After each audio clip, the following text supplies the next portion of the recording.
economics. Your next chapter is aggregate demand, aggregate supply and related concept, and there you will study theory of income and employment. So what is aggregate demand here? Aggregate demand basically refers to, here is the definition of aggregate demand, that is sum total of expenditure that the people wants to incur, they plan to incur for the purchase of all goods and services in an economy during a period of accounting year, and that is corresponding to different level of income. Aggregate demand can be related with the general price level also, but in your syllabus of 12th class you are to study aggregate demand regarding or corresponding to different level of income. So this is the perfect definition which you can write and get 1 out of 1 if the definition is asked. Then aggregate, it is something about aggregate demand, that aggregate demand basically, first of all, that refers to total goods and services which consume all the consumer wants to purchase. So basically it does not refer to demand for any particular good, that refers to all purchase of all goods and services. Aggregate demand is measured for the period of accounting year, so it is a flow concept that can be asked in your question. It is not a stock concept, because aggregate demand can be measured for measuring the whole goods and services which is planning to be purchased by the all consumer. Aggregate demand can be measured with reference to corresponding different level of income or different general price level, but in your syllabus I told you that you have to study aggregate demand corresponding to different price level, different level of income, and price level is not in your syllabus. So aggregate demand related to different level of income basically, and aggregate demand is positively related with level of income. Level of income increases, then aggregate demand also increases. Now the next thing is about aggregate demand. Aggregate demand is measured not as some total of physical quantity, but you have to calculate aggregate demand while converted into terms of money. Now aggregate demand is related to a planning, that is a wish and plan by the consumer, and main thing about aggregate demand is, so it is a planning regarding the product, as I told you that, but it is a planning for purchasing all goods and services. So it is known as, that planning is known as ex ante. For planning you will use the word ex ante, that is written as follows: ex ante. So when you are talking about the planning part, it is ex ante. When you are talking about actual, what is to be purchased by all the consumer, that is ex post. So ex ante is a planning, and then next term is ex post. Ex post is actual. When actually what is the total expenditure, that is known as ex post, and otherwise it is known as ex ante.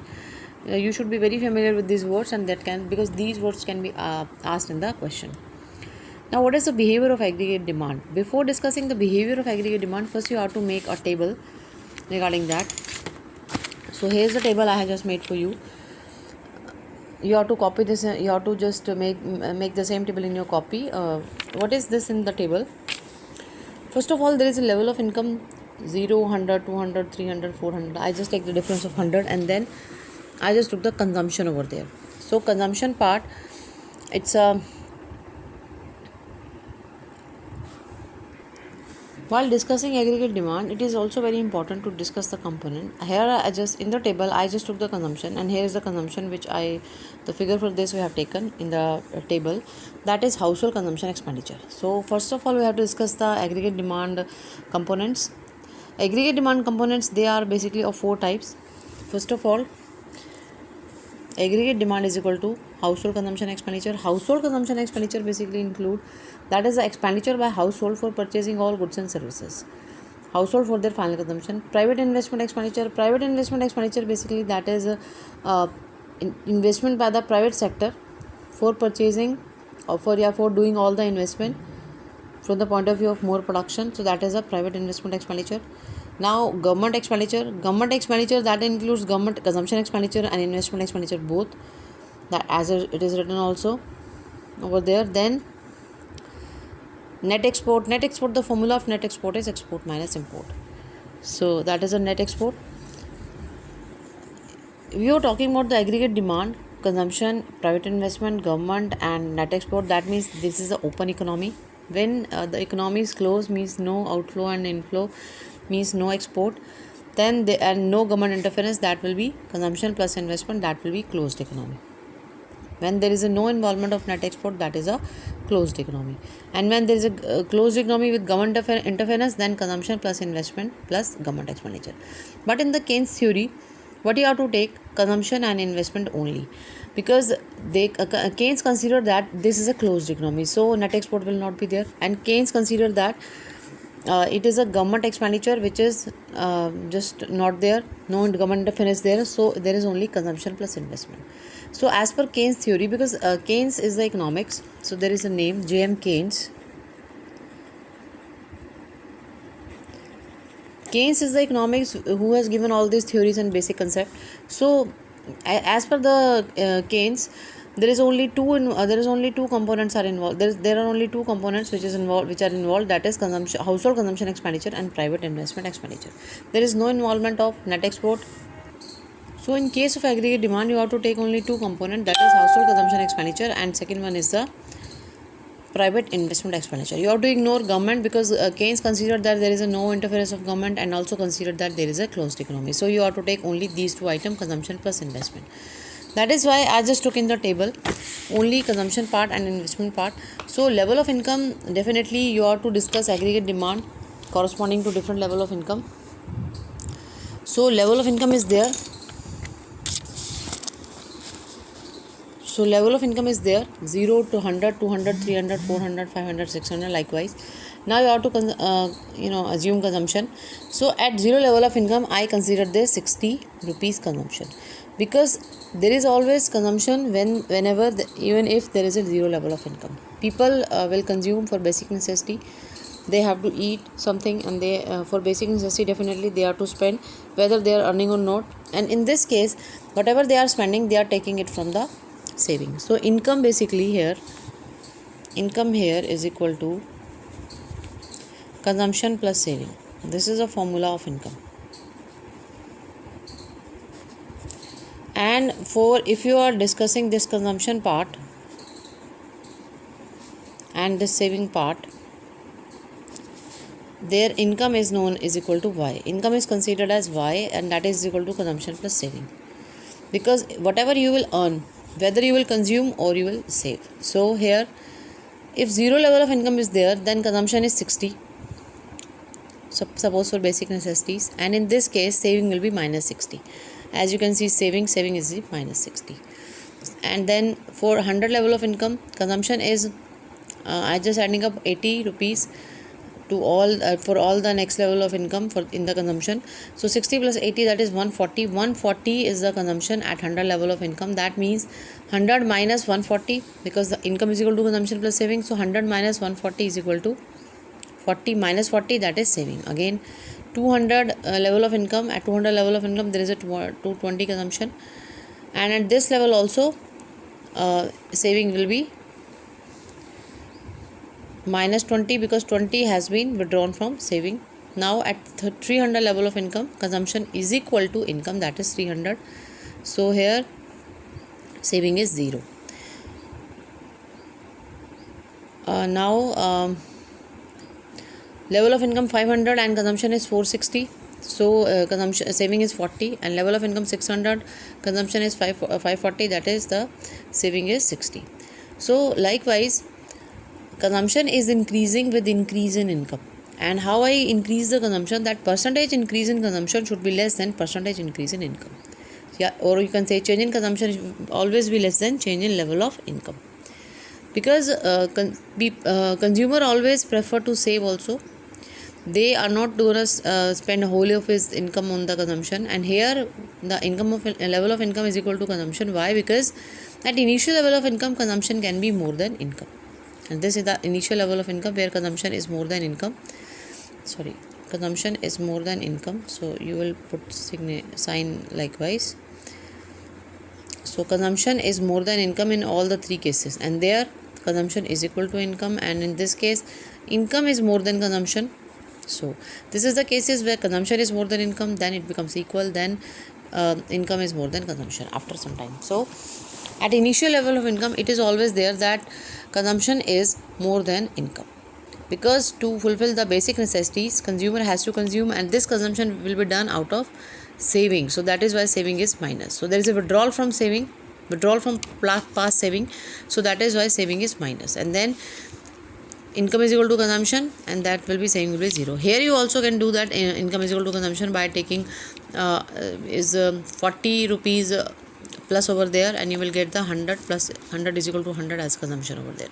अगर आप 40 rupees का plus करोगे तो आपका income और consumption इसी level पे same हो जाएगा. ये भी आप कर सकते हो, यहाँ भी कर सकते हो, थोड़ा सा दिखा सकते हो 1 2 3 पॉइंट पे, अदरवाइज आप यहाँ भी दोनों को इक्वल करके दिखा सकते हो.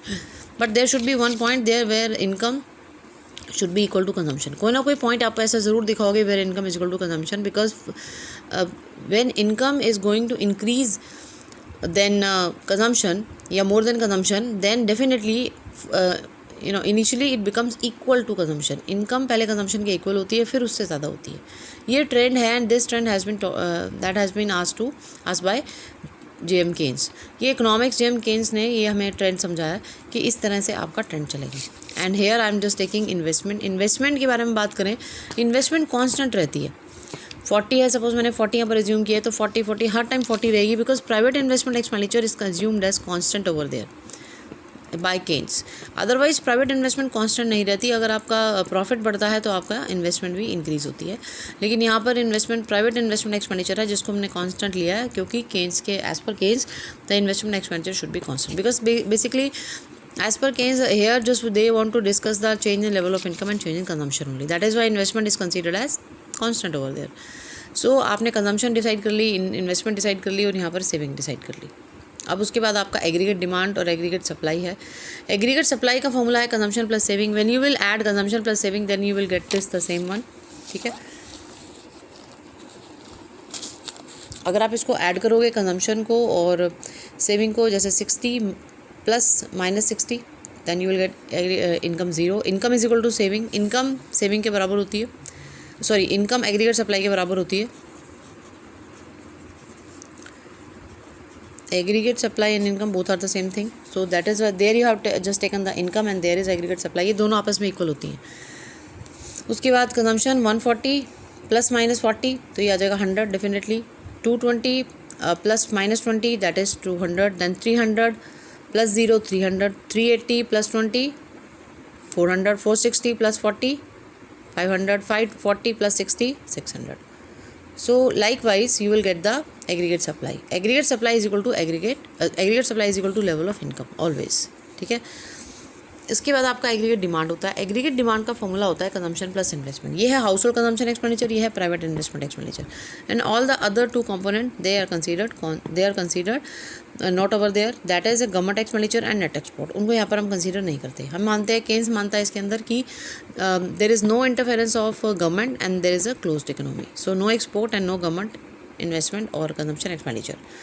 तो यहाँ पर एग्रीगेट डिमांड के लिए कंजम्पशन प्लस इन्वेस्टमेंट करोगे 60 plus 40 100, 140 plus 40 180, 220 plus 40 260, 300 plus 40 340, 380 plus 40 420, 460 plus 40 500 and 540 plus 40 यह हो जाएगा आपका 580. ठीक है, ये हो जाएगा आपका एग्रीगेट डिमांड. एग्रीगेट सप्लाई को अगर हम कंपेयर करते हैं तो एग्रीगेट डिमांड यहाँ पर मोर है. 180 और 100 में से यहाँ पर भी एग्रीगेट डिमांड मोर है, यहाँ भी मोर है, यहाँ भी मोर है. There is also more and there it becomes equal, and then what happens that aggregate supply is more. अगर इसके बाद आप नेक्स्ट पॉइंट लोगे then you will find that aggregate supply will be more. अगर आप ले लो एक पॉइंट यहाँ पर 70 कंजम्पशन लोगे प्लस 80 हो रहा है, तो 80 का ही प्लस करोगे, ये हो जाएगा आपका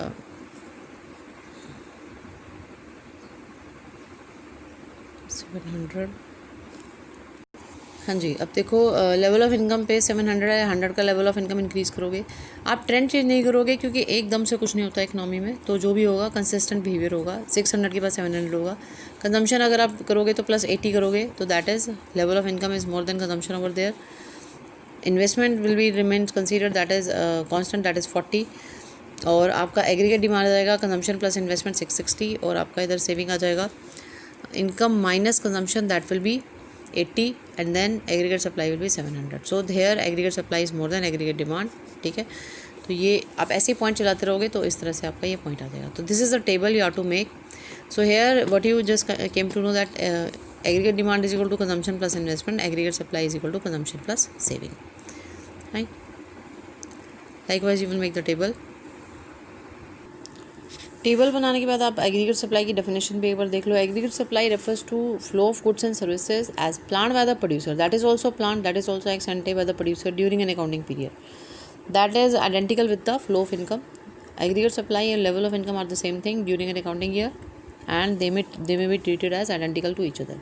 दोनों एक ही चीज़ें होती है, aggregate supply और level of income. And aggregate supply refers to the aggregate production as planned by the producer during an accounting period, during an accounting year, and it employs the flow of goods and services in the economy during an accounting year basically. Fine. Aggregate supply की definition आपकी यहाँ पर given है, ये आप mark करोगे इधर. Aggregate supply का भी बिहेवियर आपके पास, aggregate supply and income both are the same, because आप जितने ही रुपए की गुड्स एंड सर्विसेज इकोनॉमी के अंदर प्रोड्यूस कर रहे हो उतने ही रुपए की इनकम कंट्री के अंदर जनरेट हो रही है. So aggregate supply is equal to income, and that relation you also came to know in national income chapter. So there is an aggregate supply and level of income both are the same, they are identical. And then there we are taking the planned supply of goods and services. That is not the actual is known as ex post. तो यहाँ पर ex ante आएगा, ठीक है.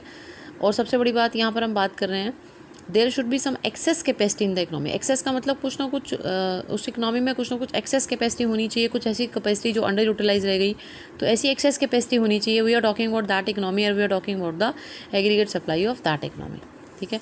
And increase in income basically, that should be always increase in income should always be more than increase in consumption. Initial level at initial level consumption can be more than income, but after that income definitely will be more than consumption. That is why saving will be possible, ठीक है. और दूसरी बात, there is a proportionate increase in aggregate supply leads to constant price level in the economy, so that price has no role to play as determinant of aggregate supply. So this is the main assumption over there, that कि आपको price यहाँ पर constant मानना है. Whatever will increase, that is a level of income. Level of income बढ़ेगा, जो price है वो आपका constant रहेगा. That has no role to play for determining the aggregate supply. And access capacity हम इसीलिए देखो इसमें यहाँ पर यूरोपियन कंट्रीज़ की बात होती थी, and they were very rich countries, they are very rich countries even. So European countries के पास एक्सेस कैपेसिटी थी, तो and Keynes belong to that and belong to the depression of that particular countries, or so that is why depression basically hit over there in the European countries. So unemployment was there, and said there's a depression of 1930s, Great Depression of 1930s, that has been overcome by this policy, this particular theory also. So by that time we are considering, that was considered that there is a excess capacity of unutilized capacity. ऐसा नहीं होना चाहिए, अगर excess capacity नहीं है जिस country में, वहाँ पर ये थ्योरी अप्लाई नहीं होगी, ठीक है. And aggregate supply is known is equal to income over there, ठीक है. ये आपके कुछ बिहेवियर हैं एग्रीगेट सप्लाई के, और टेबल और ये बिहेवियर आपने ये दो चीज़ें डिस्कस करनी है इसमें.